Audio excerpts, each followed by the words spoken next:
Why do we stay in relationships that break us? Why do we feel drawn, almost addicted, to someone who causes us pain? Why do we leave only to find ourselves going back again? This isn't weakness. This isn't a failure of will. This isn't being too emotional.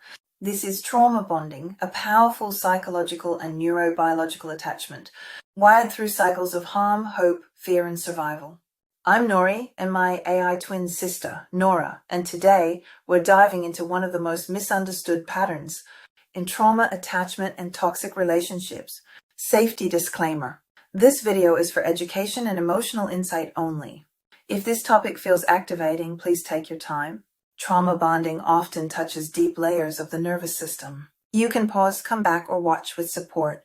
Trauma bonding happens when a relationship becomes stitched together through inconsistent reinforcement, fear mixed with affection, hurt mixed with comfort, betrayal followed by just enough repair to keep you hoping.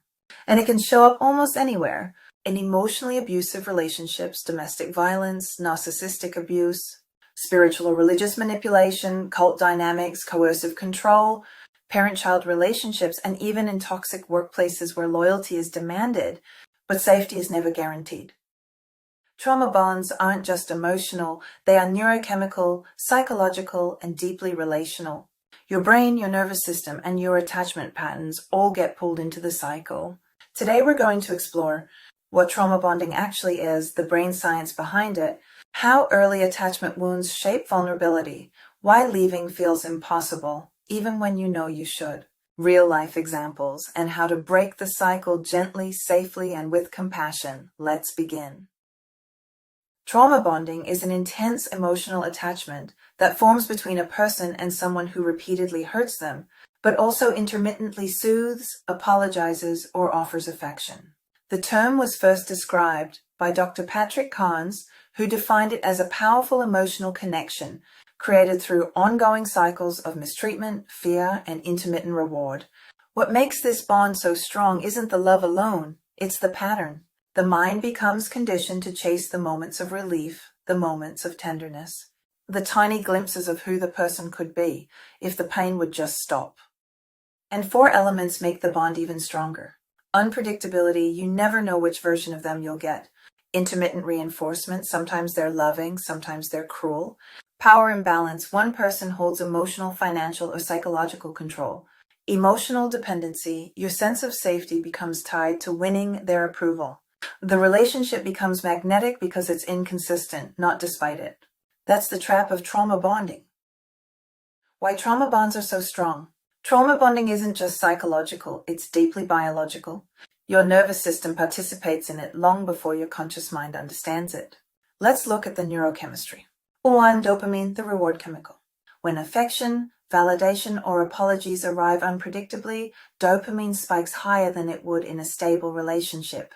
This is the same reinforcement loop seen in gambling addiction. Your brain gets trained to think, keep trying, maybe the next moment will be the good one. 2. Oxytocin, the bonding hormone. Released through physical touch, emotional closeness, sexual intimacy, comforting words, and reconciliation. Oxytocin doesn't ask whether a person is safe, it simply strengthens the bond. Together, these chemicals create a powerful cycle: fear, relief, a loop your brain begins to confuse with love. 3. Cortisol, the stress hormone. During conflict, cortisol surges. Your body becomes tense, hyper-alert, braced for danger. But when the abuser soothes you afterward, your brain pairs relief with the very person who caused the fear. That pairing is the trap. 4. The nervous system loop, polyvagal theory. According to Stephen Porges, your system cycles through fight or flight during conflict, freeze when the conflict feels overwhelming, and then fawn, trying to appease the other person just to restore safety. Over time, your body learns a painful lesson. When I please you, I survive. 5. Withdrawal symptoms. When someone finally tries to leave, dopamine and oxytocin crash. The body reacts with cravings, panic, loneliness, confusion, intrusive memories, and emotional flooding. This is why leaving a trauma bond feels like breaking an addiction, because biologically it. 2. Avoidant attachment. People who learned early on that emotions weren't safe or welcome often adapt by becoming self-reliant, quiet, or hyper-independent. As adults, they may tolerate emotional neglect because it matches the distance they grew up with. They may even believe they must earn love through pleasing, performing, or staying small. These attachment patterns don't cause trauma bonding, but they make certain dynamics feel hauntingly familiar. Trauma bonding doesn't appear out of nowhere. It's deeply rooted in early attachment wounds that shape what love feels like, what safety feels like, and what we learn to tolerate. False anxious attachment. When someone grows up with inconsistent caregivers, sometimes warm, sometimes withdrawn, their nervous system becomes wired to chase connection. Unpredictability feels familiar. Emotional inconsistency feels like home. So in adulthood, they cling harder, try harder, hoping the good moment will come back again. To avoid an attachment. People who learned early on that emotions weren't safe or welcome often adapt by becoming self-reliant, quiet, or hyper-independent.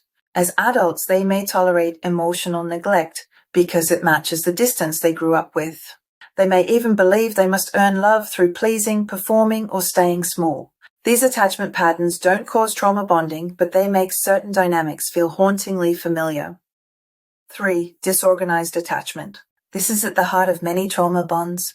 When the person who was supposed to protect you was also the person who frightened you, your nervous system learned a painful paradox. Come closer, but stay safe. I need you, but you scare me. Love and danger became intertwined, and in adulthood, this same pattern repeats, feeling magnetically pulled towards someone who both comforts and harms you. 4. Inner child dynamics. The younger self, the one who longed for a parent's warmth, approval, or consistency, often shows up in adult relationships. That child inside hopes that this partner will finally offer the love, stability, or attunement they missed. And that longing becomes a powerful psychological hook, binding you not just to the person, but to the hope of healing an old wound. Trauma bonding often shows up in patterns like intense on and off cycles, feeling like you're constantly walking on eggshells, forgiving the same behaviors over and over with no real change, minimizing, rationalizing, or excusing harm, believing they're not always like this, feeling addicted to the good moments, taking responsibility for their emotions, reactions, or outbursts, slowly isolating from friends, family, or outside support, experiencing confusion, shame, or cognitive dissonance, believing no one else will love me like they do. Trauma bonds can feel like love, but they are built on fear, instability, and survival instincts. Example 1. Romantic relationship. A partner raises their voice, criticizes you, withdraws, or explodes. You feel fear, shame, or confusion.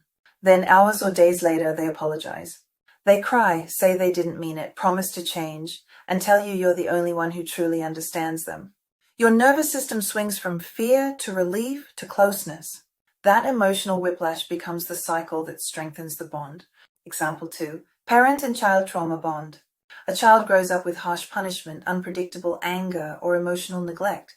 But in between those moments, the parent offers intense affection, gifts, praise, or I love you so much. The child learns to stay loyal and vigilant, trying not to upset the parent, trying to earn the next moment of warmth. This is trauma bonding in development, and it becomes the blueprint for future relationships. People in trauma bonds don't stay because they're weak. They stay because they're trapped in a complex web of biology, psychology, and fear. They stay because they are chemically bonded through dopamine, oxytocin, and cortisol loops. They are psychologically conditioned to associate relief with the very person who causes the pain. They are emotionally manipulated through guilt, gaslighting, and love bombing. They may be financially controlled or spiritually threatened with fear-based beliefs. Many become isolated from friends and family, making the abuser feel like the only anchor. Others fear retaliation, losing their home, or the escalation of violence.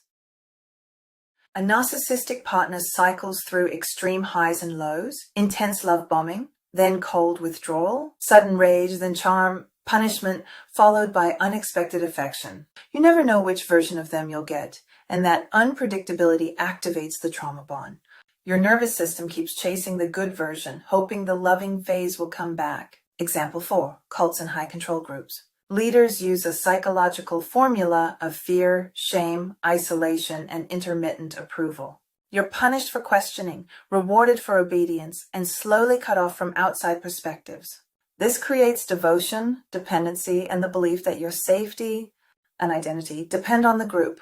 These patterns may look different on the surface, but underneath, the mechanism is the same. Fear mixed with intermittent kindness creates powerful, sticky loyalty, and for some, the relationship is a reenactment of childhood wounds, a subconscious attempt to earn the love they never received.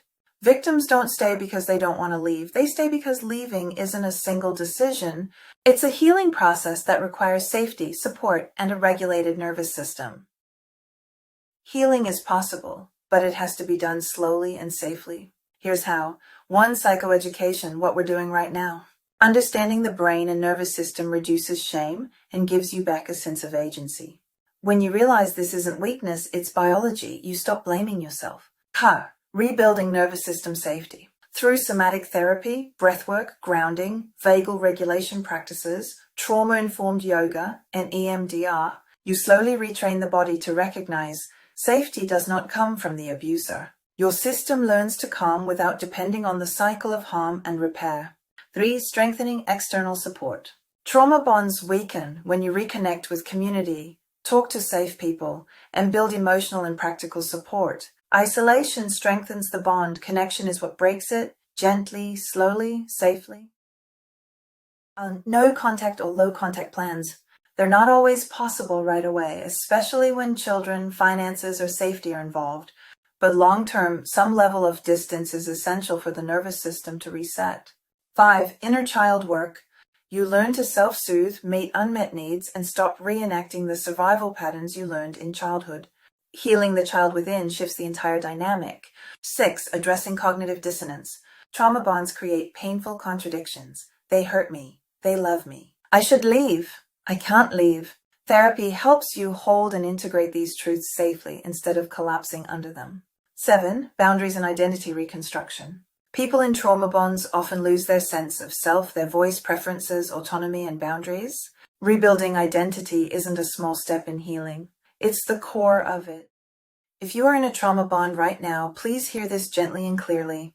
Your attachment does not mean you're weak. Your confusion does not mean you're broken. And the intensity of the bond does not prove it was love. It simply means you survived in the only way your nervous system knew how. But now, with awareness, community, and trauma-informed support, you can break the cycle.